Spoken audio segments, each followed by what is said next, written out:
इस वीडियो में हम लोग कुछ और इलेक्ट्रिसिटी से और एनर्जी से जुड़े हुए कुछ आंकड़ों के बारे में बात करेंगे और फिर देखेंगे पावर सेक्टर रिफॉर्म इंडिया में और उसके लिए कुछ जो मेजर रिकमेंडेशंस हैं।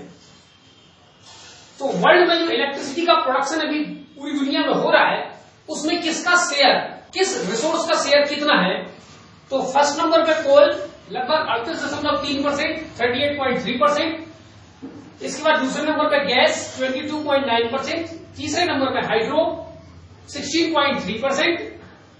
चौथा सोर्स है न्यूक्लियर।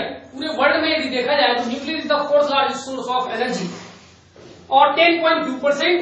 और उसके बाद में पांचवें नंबर पे रिन्यूएबल एनर्जी 6.6। तो यहां अगर हम देखें कि कोल का जो वर्ल्ड एवरेज है वो 38.3 है और हमारे यहां ये मोर देन 50 है, 54% है ये हमारे यहां। तो वर्ल्ड कोल का जो कंजप्शन है इंडिया में वो हम वर्ल्ड एवरेज से ज्यादा करते हैं। गैस हमारे यहाँ 6.9% है, यहाँ 22.9% है, यानी वर्ल्ड एवरेज से गैस का कंजप्शन हम बहुत कम करते हैं। हाइड्रो की बात करें तो हाइड्रो हमारे यहाँ 12.3% है, जबकि यहाँ 16.3% है। हाइड्रो यानी लार्ज हाइड्रो है ना। न्यूक्लियर इंडिया में लगभग 2% है, यहाँ 10.2% है। तो इस प्रकार से हम कंपैरेटिवली बता सकते हैं, ठीक है।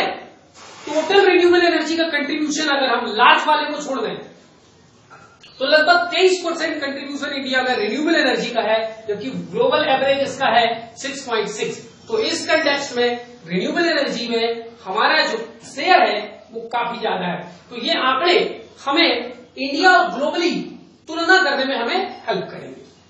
Government of India target for total renewable energy. Bharat सरकार ने टोटल रिन्यूएबल एनर्जी के लिए टारगेट बनाए हैं। पहला टारगेट तो हम लोग ऑलरेडी जानते हैं, 175 गीगावाट रिन्यूएबल एनर्जी पैदा करना है हमें 2022 तक। लेकिन अभी हाल ही में एक और टारगेट बनाया गया है, 450 गीगावाट एनर्जी पैदा करना है 2030 तक। और 2030 में हम जितनी एनर्जी कंज्यूम करेंगे उसका ये जो 450 है ये 40% होगा, ठीक है। तो कुल मिला के 2030 में इंडिया जितनी एनर्जी कंज्यूम करेगा उसका 40% एनर्जी हम रिन्यूएबल एनर्जी से जनरेट करने में कैपेबल हो जाएंगे, ऐसा टारगेट हमारा है। और वो 40% है वो होगा 450 गीगावाट। एक index ministry of new and renewable energy ने लॉन्च किया है, उसको बोला जाता है सरल इंडेक्स।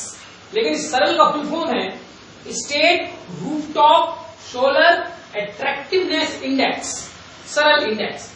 ये इंडेक्स है जिसमें ministry of new and renewable energy हर साल राज्यों की रैंकिंग करती है कि कौन सा राज्य स्टेट रूफटॉप सोलर अप्लायंसेस में सबसे आगे है, यानी छत के ऊपर सोलर पैनल लगवाने में कौन सा राज्य सबसे आगे है। तो ये जो इंडेक्स है launched by ministry of new and renewable energy plus ASSOCHAM. ASSOCHAM Bharat में एक कॉमर्शियल बॉडी, इसका नाम है associate chamber of commerce, ASSOCHAM. इसके अलावा एक एनजीओ है शक्ति सस्टेनेबल एनर्जी फाउंडेशन और साथ में एक रिसर्च बॉडी है अर्न्स्ट एंड यंग। तो इन चारों ने मिलकर के ये इंडेक्स को डेवलप किया है। 2009 में जब भारत के राज्यों की रैंकिंग की गई सरल इंडेक्स में तो कर्नाटक टॉप में था, फॉलोड बाय तेलंगाना, तीसरे नंबर पे गुजरात, चौथे नंबर पे आंध्र प्रदेश। तो ये आपका करंट अफेयर्स का भी न्यूज है, ठीक है, ये भी ध्यान रखना है। एक और इंडेक्स है, रिपोर्ट है the renewable 21st global status report 2019। यह रिपोर्ट पब्लिश किया है इरेना ने, international renewable energy agency, IRENA। और ये इरेना क्या है इसके बारे में मैं आपको पहले ही बोल चुका हूं, इसके बारे में पूरा वर्कआउट आपको करना है, ठीक है। ये संस्था क्या है, इसका हेडक्वार्टर क्या है, ये कहां, इसका ये क्या काम करती है, कौन कौन से रिपोर्ट पब्लिश करती है, ये सब आप ध्यान दीजिए। इस रिपोर्ट के हिसाब से जो अभी लॉन्च किया है उस रिपोर्ट के हिसाब से India is 4th in the world in terms of investment in renewable energy. दुनिया में रिन्यूएबल एनर्जी के सेक्टर में इन्वेस्टमेंट करने वाला भारत चौथा देश है। ये हमारे लिए बहुत बड़ी उपलब्धि है, ठीक है, चौथा रैंकिंग पे आना। इसका मतलब ये है कि भारत सरकार रिन्यूएबल एनर्जी के क्षेत्र में तेजी से काम कर रही है। सोलर एनर्जी एंटरप्राइज जोन, दुनिया में ऐसे क्षेत्र जहां पर सोलर एनर्जी पैदा करने की बहुत ज्यादा पोटेंशियल है, उसको सोलर एनर्जी एंटरप्राइज जोन घोषित किया जाता है उस देश के द्वारा। अभी तक 2 जगह पर ऐसे सोलर एंटरप्राइज जोन बनाए गए हैं, एक अमेरिका के नेवादा डेजर्ट में, जो कि दुनिया का सबसे बड़ा सोलर एंटरप्राइज जोन है, और दूसरा थार डेजर्ट इंडिया। ठीक है, भारत सरकार ने इंडिया के थार डेजर्ट को सोलर एनर्जी एंटरप्राइज जोन घोषित किया है, और इसमें राजस्थान के 3 जिलों को शामिल किया गया है, जोधपुर, जैसलमेर और बाड़मेर। ठीक है, तो यहां तक बात कंप्लीट हो गई। एक इंडेक्स है global energy transition index, global energy transition index. इस इंडेक्स को पब्लिश करने वाली बॉडी का नाम है वर्ल्ड इकोनॉमिक फोरम, WEF। और ये हर साल ये रैंक जो है इंडेक्स पब्लिश किया जाता है। इस इंडेक्स में ये देखा जाता है कि कौन सी कंट्री कितनी तेजी से फॉसिल एनर्जी की मात्रा को कम करके रिन्यूएबल एनर्जी की तरफ शिफ्ट हो रहा है। ठीक है, तो 2020 में जो रिपोर्ट आई है उसकी रैंकिंग में स्वीडन 1 नंबर पे है, 2 नंबर पे स्विट्जरलैंड, 3 नंबर पे फिनलैंड, और अगर इस प्रकार से आगे हम देखते जाएं तो 32वें नंबर पे अमेरिका है, 74वें नंबर पे इंडिया है, और हमसे भी नीचे 78वें नंबर पर इंडिया है। ठीक है, इसमें लगभग 120 देशों की रैंकिंग की गई है। तो 120 देशों में हमने 74 की रैंकिंग हासिल की है, और फिर भी अब इंडिया चाइना से बेटर है।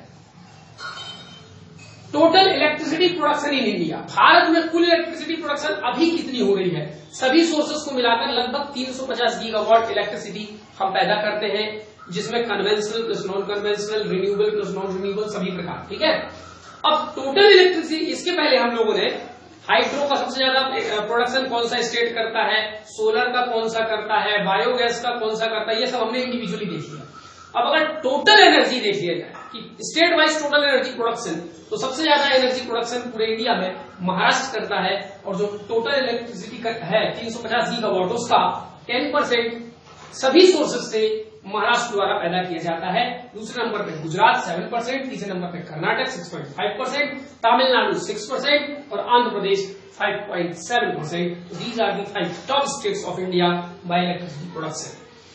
अब आपको एक और काम पहले ही मैंने बता चुका है, आपको करना है, आपको देखना है डिटेल में कि ब्यूरो ऑफ एनर्जी एफिशिएंसी क्या है, इसकी स्थापना कब की गई, मिनिस्ट्री ऑफ पावर के अंतर्गत आता है। ठीक है, और इसका हेडक्वार्टर कहाँ है, थोड़ा मोड़ा तो मैं पहले बता ही चुका हूं। ठीक, इसके अलावा ये कौन कौन से रिपोर्ट प्रकाशित करता है। ठीक है, अब यहां पर मैंने BE, bureau of energy efficiency के द्वारा कुछ कार्यक्रम लॉन्च किए गए हैं एनर्जी एफिशिएंसी के क्षेत्र में, उन कार्यक्रमों के यहाँ पर मैंने नाम लिख दिए हैं, ये भी आप ही को वर्कआउट करना है। ठीक है, उनमें से पहला कार्यक्रम है उन्नति, दूसरा national mission for enhanced energy efficiency NMEE, star rating of appliances, बहुत जरूरी प्रोग्राम है ये। इसका ब्यूरो ऑफ एनर्जी एफिशिएंसी को जितने इलेक्ट्रिकल अप्लायंसेस होते हैं उनमें स्टार रेटिंग देने का काम की scheme bureau of energy efficiency ने दिया है। हम लोग अपने घरों में देखते हैं फ्रिज, एसी वगैरह जो हमारे पास है उसमें स्टार बने होते हैं, 2 स्टार, 3 स्टार, 4 स्टार, 5 स्टार। जितने ज्यादा स्टार होते हैं इसका मतलब ये उतना ज्यादा एनर्जी एफिशिएंट होता है। ठीक है, तो ऐसे आपको लिस्ट देखनी है कि किस किस आइटम को ये स्टार रेटिंग देता है। ठीक है, चौथे नंबर पे एनर्जी कंजर्वेशन बिल्डिंग कोड, आपकी बिल्डिंग को भी जो है कोडिफाई किया जाता है कि आपकी जो बिल्डिंग बनी हुई है वो कितनी एनर्जी एफिशिएंट है, कितने विंडो हैं, किस प्रकार का कलर आपके उसमें लगा हुआ है। ठीक है, सन के डायरेक्शन में उसका मुंह है या नहीं है, तो इस प्रकार की बहुत सारी चीजों को देखा जाता है। ठीक है, 5वें नंबर पे नेशनल एनर्जी कंजर्वेशन अवार्ड, ये एक अवार्ड है जो ब्यूरो ऑफ एनर्जी एफिशिएंसी देता है। ठीक है, तो नेशनल एनर्जी कंजर्वेशन अवार्ड कौन देता है, यदि एग्जाम में पूछ लिया जाए। ठीक है, तो ये आपको ध्यान रखना है, ब्यूरो ऑफ एनर्जी एफिशिएंसी देता है। तो ये 5वीं तो आपको नेशनल एनर्जी कंजर्वेशन अवार्ड हर साल दिए जाते हैं, इसको करना नहीं है, केवल इतना ध्यान रखना है ये ब्यूरो ऑफ एनर्जी एफिशिएंसी है, और ये चारों प्रोग्राम आपको करने हैं। कुछ इंपोर्टेंट कमिटीज भारत सरकार ने समय समय पर मिनिस्ट्री ऑफ पावर ने भी गठित किए हैं कि पावर सेक्टर में भारत में सुधार की क्या जरूरत है, इसके लिए कुछ विशेष कमिटीज गठित किए गए हैं और उन कमिटी ने भारत के पावर सेक्टर में रिफॉर्म के लिए जो सलाह है वो उन्होंने दी है। तो 3 इंपोर्टेंट कमिटीज जो भी हाल में बनी है, एक है दीपक पारेख कमेटी, ठीक है, ये HDFC बैंक के MD हैं। तो दीपक पारेख कमेटी अगर परीक्षा में आ जाए तो आपको ध्यान रखना है कि पावर सेक्टर रिफॉर्म के लिए गठित किया गया है। दूसरा है संजीव नंदन सहाय कमेटी और तीसरा है उदेश कोहली कमेटी। ये 3 important committees power sector reform के लिए हैं, ये आपको ध्यान रखना है।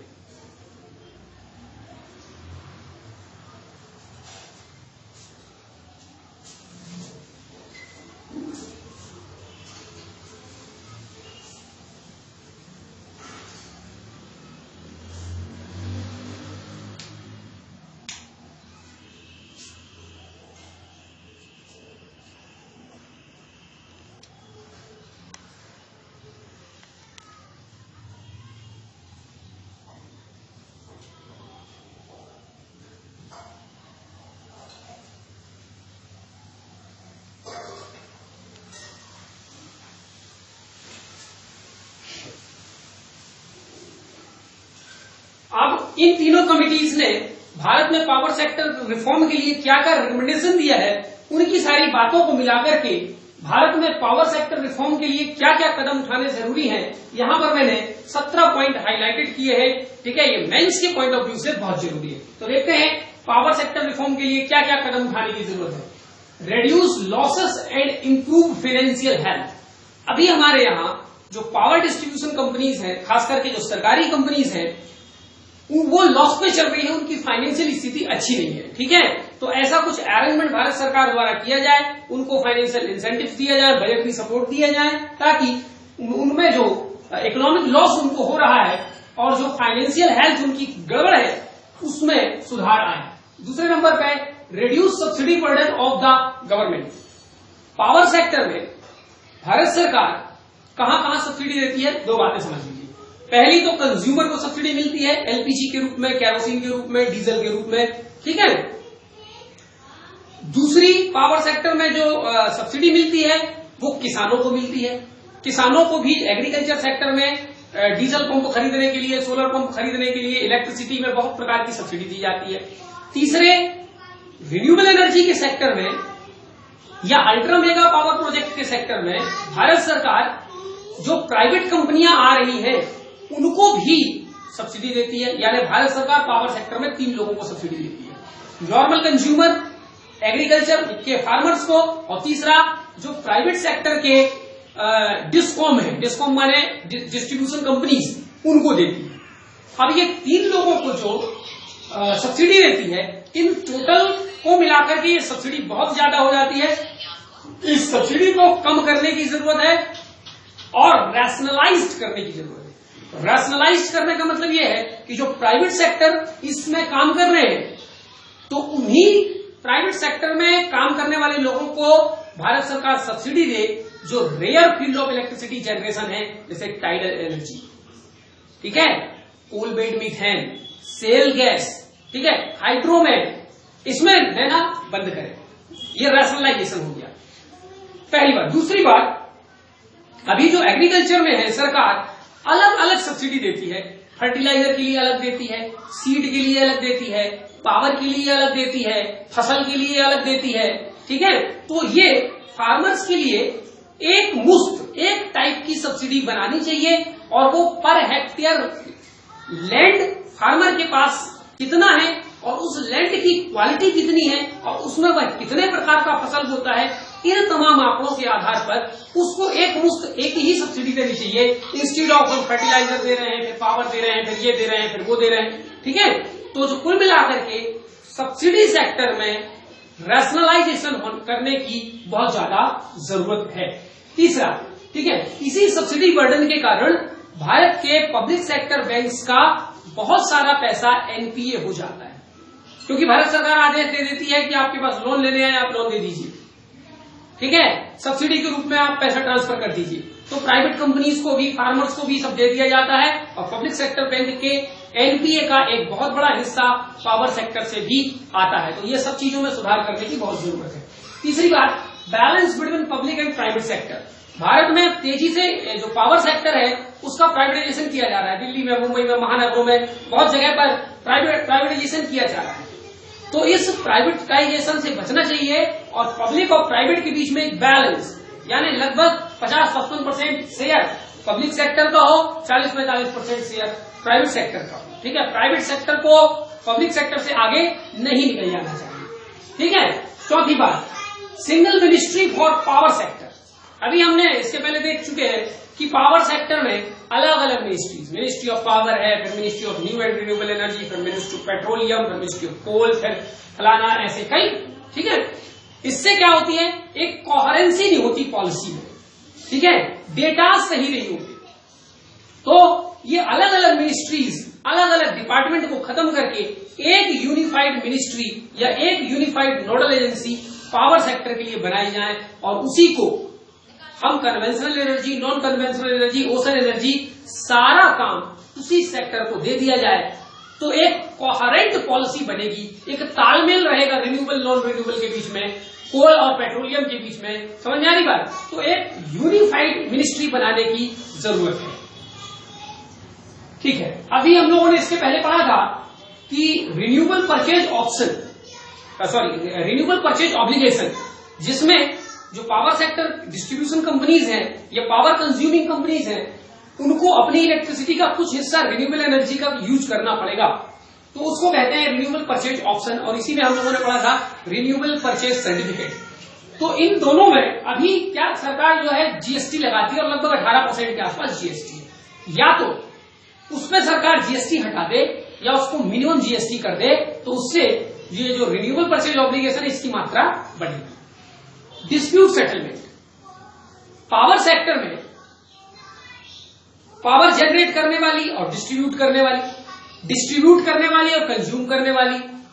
ठीक है, तो ऐसे इनके बीच में कई प्रकार के डिस्प्यूट्स हैं। तो इन डिस्प्यूट को हालांकि सेटल करने के लिए हम लोगों ने इसके पहले पढ़ लिया है कि एक स्पेशल ट्रिब्यूनल बनाया है, लेकिन उसमें से कोई बहुत ज्यादा तेजी नहीं आई है उस चीज में। ठीक है, तो इंडिया में power sector related dispute settlement को जल्दी से जल्दी निपटाने की भी कोशिश की जानी चाहिए। एनर्जी रिजर्व्स, भारत सरकार को जिस प्रकार से हमने स्ट्रेटेजिक पेट्रोलियम रिजर्व बनाया है, उसी प्रकार का हमारे पास सभी प्रकार के एनर्जी का रिजर्व होना चाहिए। अर्थात हम हर प्रकार की एनर्जी का एक्सेस मात्रा में प्रोडक्शन करें और उसकी थोड़ी थोड़ी बचत करते चलें, ताकि आने वाले दिनों में जब कोई क्रिटिकल कंडीशन आ जाए, जब कोई इमरजेंसी कंडीशन आ जाए, तो हम 2 महीने 3 महीने के लिए हमारे पास एनर्जी का स्टोर होना चाहिए।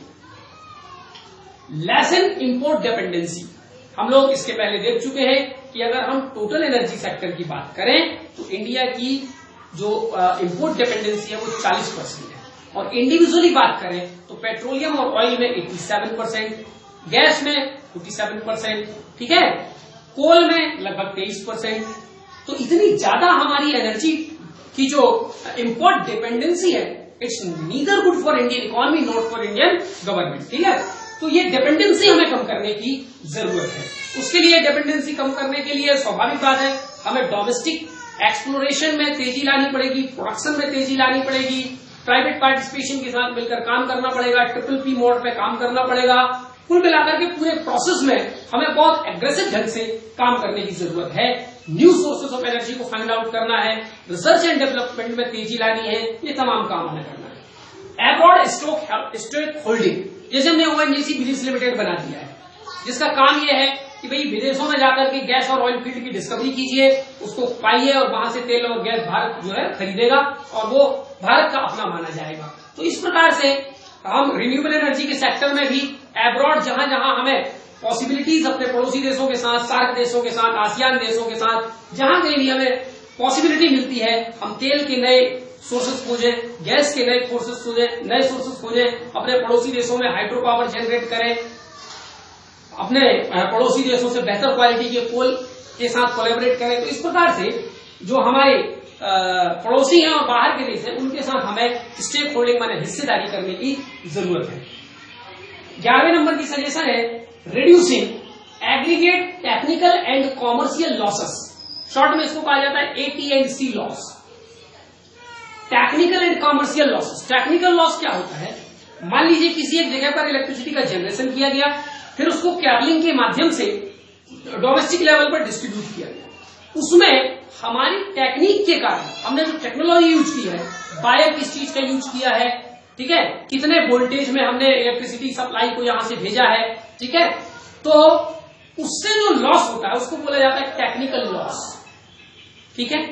इसके अलावा जो कमर्शियल लॉस होता है, तो घरों में डोमेस्टिक लेवल पर या इंडस्ट्रियल लेवल पर बिजली की चोरी, मीटर में हेरा फेरी या मीटरिंग सही समय पर नहीं होने के कारण जो लॉस होता है उसे कहा जाता है कॉमर्शियल लॉस, ठीक है।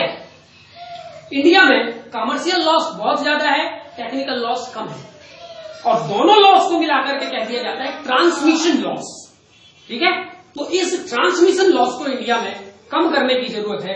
इसके लिए हम जो है रेगुलर मॉनिटरिंग करने की जरूरत है कि थ्रेफ्टिंग वगैरह जो बिजली की होती है वो लग्गी बग्गी फंसा करके ये सब ना हो। स्मार्ट मीटरिंग कर दिया जाए, स्मार्ट मीटर लगा दिया जाए जिसके साथ छेड़खानी करना पॉसिबल ना हो, ठीक है। रेगुलर उसकी मीटरिंग होती रहनी चाहिए। तो ये तमाम प्रोसेस जो है वो उसमें हमें करने की जरूरत है। चलिए, inclusion of petroleum products and electricity in GST. अभी ये दोनों जीएसटी के दायरे में शामिल नहीं किए गए हैं। इनको जीएसटी के दायरे में शामिल करने से कंज्यूमर के लिए ये सस्ते हो जाएंगे और इनके जो टैक्सेशन वगैरह है वो रैशनलाइजेशन हो जाएगा। प्रमोशन ऑफ ई व्हीकल्स, ठीक है, हालांकि ई व्हीकल्स में एनर्जी की जरूरत तो पड़ेगी ही, लेकिन हमारी जो फॉसिल फ्यूल पर डिपेंडेंसी है वो कम हो जाएगी, तो ई व्हीकल्स को प्रमोट करने की जरूरत है। फीडर सेपरेशन, फीडर सेपरेशन हमने इसके पहले पढ़ा था कि जैसे योजना दीनदयाल ग्राम ज्योति योजना चलाई है और गुजरात में पहले एक ग्राम ज्योति योजना चलाई गई जिसके अंतर्गत एग्रीकल्चर के लिए जो इलेक्ट्रिसिटी का फीडर होता है उसको सेपरेट कर दिया गया ताकि जो शेष इलेक्ट्रिसिटी का सेक्टर है और एग्रीकल्चर का है उसको अलग अलग ट्रीट किया जा सके। तो फीडर सेपरेशन के लिए कार्यक्रम चलाने की जरूरत है और इसके लिए दीनदयाल ग्राम ज्योति योजना ऑलरेडी जो है फंक्शनिंग में है। पावर सेक्टर में तेजी से रिसर्च एंड डेवलपमेंट करने की जरूरत है। नए एनर्जी के सोर्सेस हमें फाइंड आउट करना है। जो हम फाइंड आउट कर चुके हैं उसमें एफिशिएंसी लानी है, उसके प्रोडक्शन में तेजी लानी है। Cross border agreement, cross border agreement माने वही हमारे खासकर जो पड़ोसी देश है भूटान, नेपाल, अफगानिस्तान, बांग्लादेश, इनके साथ भी अगर हम कोई एग्रीमेंट करके उनसे एनर्जी हम उनके यहाँ जाकर के पैदा करें और वही एनर्जी भारत खरीद ले तो भी हमारी जो एनर्जी सिक्योरिटी है वो सॉल्व हो जाती है। और 17वें नंबर का और अंतिम सलाह है प्रोफेशनलाइजिंग स्टेट डिस्कॉम। स्टेट की इलेक्ट्रिसिटी डिस्ट्रीब्यूशन कंपनी को प्रोफेशनल बनाने की जरूरत है। अभी वो प्रोफेशनल ढंग से काम नहीं करती है, ठीक है। तो ये हमारा जो सलाह है पावर सेक्टर रिफॉर्म्स के लिए, इतने पॉइंट आप ध्यान रखेंगे और इनके बेसिस पर अब किसी प्रकार का भी कोई क्वेश्चन आएगा तो I hope you will be able to write it down. एक वीडियो में आपको इसके बाद और दूंगा और उसमें मैं आपको बताऊंगा एनर्जी सिक्योरिटी बहुत शॉर्ट में, और इन्हीं में चीजों को मिलाकर के हम लिख देंगे तो एनर्जी सिक्योरिटी का मामला पूरा हो जाएगा। और एक और टॉपिक है एनर्जी डिप्लोमेसी, ठीक है। ये दोनों का संबंध प्रीलिम्स से बिल्कुल नहीं है लेकिन मेंस के लिए है, और चूंकि कंटिन्यूटी में हम लोग हैं, उसी सेक्टर पे हमारी पढ़ाई चल रही है, तो हम लोग इन 2 पॉइंट्स पे और डिस्कशन करेंगे। तो इसी के साथ आपका पावर सेक्टर का प्रीलिम्स मेंस दोनों का सिलेबस कंप्लीट हो जाएगा। Thank you.